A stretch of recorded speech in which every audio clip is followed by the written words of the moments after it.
Boa tarde, cidadão, de volta na Banda Natal, chegando em todo o Rio Grande do Norte. E vamos agora conversar com o professor, jornalista Jomar Moraes. Com ele vamos falar sobre reencarnação.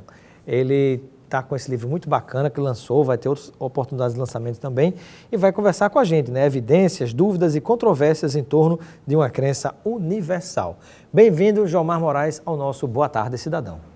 Boa tarde, Robson. Boa tarde, telespectadores. É uma grande alegria participar de novo do seu programa, né? Eu tenho acompanhado você aqui e acompanhado pela internet. E vejo quão importante é a contribuição que você está dando para informar e principalmente para esclarecer as pessoas. Então, Muito obrigado, Jomar. Jomar, e o que é reencarnação? Reencarnação é uma coisa muito antiga, né? Embora o nome reencarnação não seja tão antigo assim, porque ele foi cunhado no século XIX, aqui no Ocidente. Mas a reencarnação é uma crença ancestral que começa lá no Oriente, ao que tudo indica começou com os antigos Vedas, mais de 5.000 anos atrás, na região da Índia. Mais de 5.000 anos atrás, Mais de né? 5.000, entre 5.000 e 10.000 anos. Ou seja, no mínimo, digamos assim, 2.500 anos antes de Jesus nascer. Sim, sem dúvida. E em que consiste essa crença? Ela é uma crença que está atrelada a outra crença, que é a crença na sobrevivência. Os cientistas costumam dizer que talvez a crença na imortalidade da alma tenha surgido aí entre 30.000 anos a 150.000 anos atrás, com precursores do homem, os hominídeos. Os homens das cavernas, né? Dos que habitavam o Vale do Neander. Então, os antropólogos viram que eles enterravam, a partir desse tempo, eles começaram a enterrar os mortos com os objetos que eles usaram durante a sua vida. Significava que acreditavam que eles poderiam voltar. Voltar, né? Poderiam usar esses objetos numa outra vida, numa outra dimensão, mas ainda não era a crença na volta. E logo em seguida surge, né, como decorrência dessa primeira crença, a crença também de que quem vai, volta. Então, o homem pode ter uma nova experiência também na carne, também no corpo. Então, isso se chamava, na antiguidade, transmigração das almas. Né? A religião do Antigo Egito cultivava, os Vedas, né? Os persas, enfim, os druidas, depois já aqui no Ocidente. E nessa visão, a gente considerando a figura de Jesus Cristo, por exemplo, Jomar, Jesus Cristo, ele ressuscitou ou ele reencarnou? Bom, eu acho que ele encarnou e reencarnou. Né? O que é a ressurreição? A ressurreição é a crença de que o seu corpo, né, este mesmo corpo que eu tenho aqui, um dia vai se recompor das cinzas, lá do pó, né? E esse corpo voltará para a terra, vai ser pó, vai ser utilizado para a construção de outros corpos, assim por diante. Nós somos poeira das estrelas, estamos feitos, né, do mesmo material das estrelas. Então a ressurreição seria pegar essa poeirinha e voltar você no mesmo corpo. Porém, quando a gente vai estudar o Evangelho, a gente vê que a ideia de ressurreição era uma coisa um tanto confusa entre os judeus da época, né? Tanto que Jesus, chegando próximo à cidade de Cesareia de Filipe, ele manda os discípulos fazerem uma pesquisa de opinião, já existia naquela época, né? Então, eles vai lá e pergunta, vê o que o povo acha quem eu sou. E eles voltaram e disseram, mestre, eles dizem que tu és Jeremias, que tu és Elias. Reencarnação de Moisés. Moisés ou algum dos outros profetas que ressuscitou dos mortos.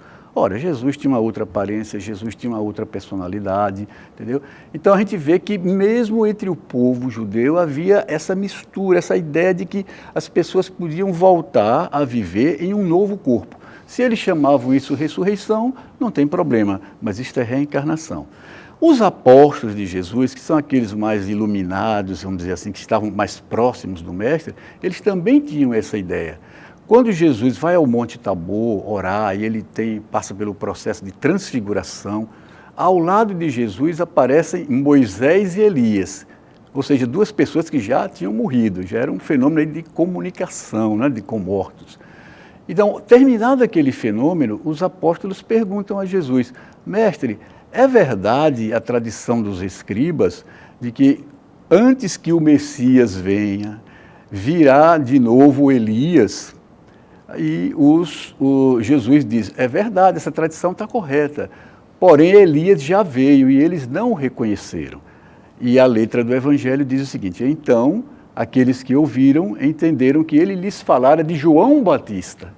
Então Elias tinha sido João Batista que, aliás, João Batista tinha sido Elias que voltou, ou seja, reencarnou, porque João tinha outro perfil, outra aparência. E é uma passagem também de Jesus Cristo, a qual se atribui uma interpretação de que ele dizia que existia realmente a reencarnação e outras vidas, né? Que ele diz assim, na casa do meu pai há muitas moradas. Sim, sim. Ele também usa essa expressão. Eu acho que é uma expressão muito, digamos assim, futurista para a época dele, porque também ele se refere aí aos mundos habitados, aos muitos mundos habitados. Mundos, né? Né? Não só o nosso aqui. Não só o nosso, mas ele tem também uma outra conversa com Nicodemos, essa conversa dá margem a várias interpretações, mas quando a gente considera que antes de Jesus existiu Tales de Mileto, e que se tinha água como elemento básico da vida, a vida toda surgiria da água, Jesus diz a Nicodemos, é necessário para entrar no reino dos céus, nascer de novo. Nicodemos, que era mestre em Israel, ele fica confuso, mas mestre, como é que pode isso?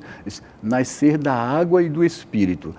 O que também pode ser interpretado como nascer em um outro corpo. Isso, o que na verdade o que morre é o corpo, sim, sim. Né, que até pode voltar com outra configuração, mas o espírito nunca morre. Sim, sim. A essência espiritual do ser, aquilo que nós chamamos de espírito, ela faz parte da vida, é aquilo que gera as formas. Quando nós falamos de espírito para valer, nós estamos falando de uma coisa que é informação pura, digamos, para usar a linguagem de informática, a gente entender melhor. É algo que não tem substância, pelo menos como nós entendemos substância. Mas é isso que geram as substâncias, é isso que gera as formas. É o espírito que gera a matéria. A matéria. O espírito é quem cria sim, o que somos, o que temos, o que está aqui nesse mundo circulando entre nós, né? E uma outra, acho que coisa importante sobre reencarnação é falar também a respeito algumas pessoas têm algumas dúvidas, né? O que é que você poderia dizer em relação a pessoas que têm dúvidas, né? O que é que pode, de repente, dar a pessoa a entender que isso é muito evidente e é normal, é natural entre nós? Bom, é muito bom que as pessoas tenham dúvidas, né? Quando a gente não tem dúvida, é sinal que nós estagnamos. Nós temos que pesquisar, nós temos que buscar. Esse livro, inclusive, é um livro que eu considero, modéstia à parte, pioneiro, porque é o primeiro que dá uma visão interdisciplinar de reencarnação. Não tem outro aqui no Brasil. E o que é isso? Nós apresentamos às pessoas várias visões das diferentes tradições, que cada tradição destaca um aspecto. No hinduísmo é uma coisa, no espiritismo também tem uma outra formatação. No budismo. No budismo, o budismo não trabalha exatamente com a ideia de reencarnação, mas sim com a ideia de renascimento. Mas é muito importante que a gente tenha esse conhecimento dessa perspectiva budista. E no Ocidente nós temos também a teosofia, que estuda isso.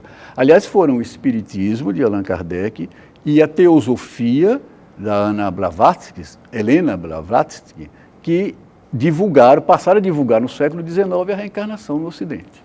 Muito bacana, né? Tudo isso e muito mais aqui no Reencarnação, Evidências, Dúvidas e Controvérsias em torno de uma Crença Universal, né? Ficou muito bacana a capa aqui do livro do nosso amigo Jomar Moraes. Jomar, e nas suas despedidas eu gostaria que você pudesse deixar uma reflexão sobre esse tema para que a pessoa possa ter, digamos assim, até a curiosidade de conhecer mais, de estudar mais para entender o que é a reencarnação. Bom, o apelo que eu faria o lembrete de que esse livro também aborda a questão da pesquisa científica da reencarnação. Que é fundamental. Nós trabalhamos aqui as ideias do Ian Stevenson, que foi o maior pesquisador de reencarnação, né, da Universidade da Virgínia, do Banerjee, outro pesquisador indiano, do Hernani Guimarães Andrade, outro pesquisador brasileiro. Então, o livro não apenas encara a reencarnação no seu aspecto filosófico e religioso, mas também a questão da pesquisa científica, que está ainda engatinhando, mas já deu passos muito interessantes. Então, esse é o convite que eu faço. Não leio não só o meu, mas também pode adquirir o livro? O livro pode ser adquirido na internet, já está, a versão digital está na Amazon.com, Na Amazon, né? Bacana. Já temos na internet também, através do nosso site, aqui em Natal também, na Revistaria Cultural, na Banca do Tota, no Sapiens. Tem em todo canto. Tem alguns. Bacana. Muito obrigado, Jomar, pela sua presença. Receba um kit aqui de produtos Sinha Maria e também produtos Lucena para você aproveitar com seus amigos e familiares, viu? Maravilha, muito obrigado. Muito obrigado, Muito Jomar. obrigado a seus telespectadores. Ficamos por aqui com Boa Tarde, Cidadão. Continue ligado na Band Natal com o Nordeste Urgente, Luiz Almi. Grande abraço e até amanhã.